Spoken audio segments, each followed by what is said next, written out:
Serangan dari Yemen kini menargetkan kota-kota utama di Israel, seperti Tel Aviv dan Ashkelon, sebagai respons terhadap serangan sebelumnya. Hal ini menandai sebuah eskalasi dalam konflik yang terjadi.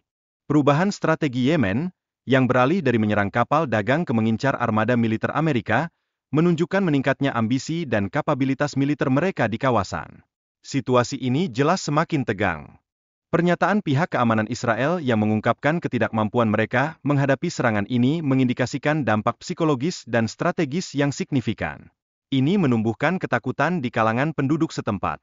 Target serangan di Ashkelon meliputi area industri dan fasilitas penting, yang mengakibatkan kerusakan besar dan kepanikan. Informasi ini memperlihatkan peningkatan intensitas serangan dari pihak Yemen. Pernyataan dari Benyamin Netanyahu bahwa Yemen akan menghadapi konsekuensi yang sama seperti Hezbollah menunjukkan ketegangan yang meningkat antara kedua pihak.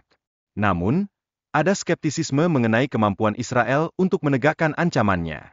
Kemampuan pemimpin Yemen, Abdul Malik Al-Houthi, dalam memotivasi dan mengorganisir anggotanya menjadi faktor kunci dalam keberhasilan serangan ini.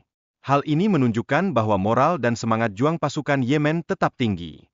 Sebanyak 44% penduduk Tel Aviv merasa pesimis tentang masa depan mereka akibat serangan berkelanjutan dari Yemen. Ini menggambarkan ketidakpastian dan ketakutan yang melanda masyarakat. Netanyahu telah meminta Dewan Keamanan PBB untuk mengutuk serangan Yemen, namun para ahli menilai langkah ini sebagai tanda kegagalan sistem pertahanan Israel. Ini mengungkapkan krisis kepercayaan terhadap keamanan nasional. Rasa panik di kalangan penduduk Tel Aviv semakin meningkat, dengan banyak yang berlarian menuju tempat perlindungan. Ini jelas menunjukkan dampak psikologis yang signifikan dari konflik berkepanjangan. Media Yemen melaporkan bahwa kapal perang Prancis telah menghilangkan fitur pelacakan, yang membuatnya sulit dideteksi oleh radar. Ini menunjukkan ketegangan militer yang semakin meningkat di wilayah tersebut. Sekarang, Netanyahu menghadapi kesulitan dalam mempertahankan kekuasaan akibat ketidakmampuan angkatan bersenjatanya. Ini menimbulkan ketidakpastian di dalam pemerintahan Israel mengenai strategi yang harus diambil. Sistem pertahanan AS yang dirancang untuk melindungi Israel kini dianggap tidak lagi efektif menghadapi serangan roket dari Yemen.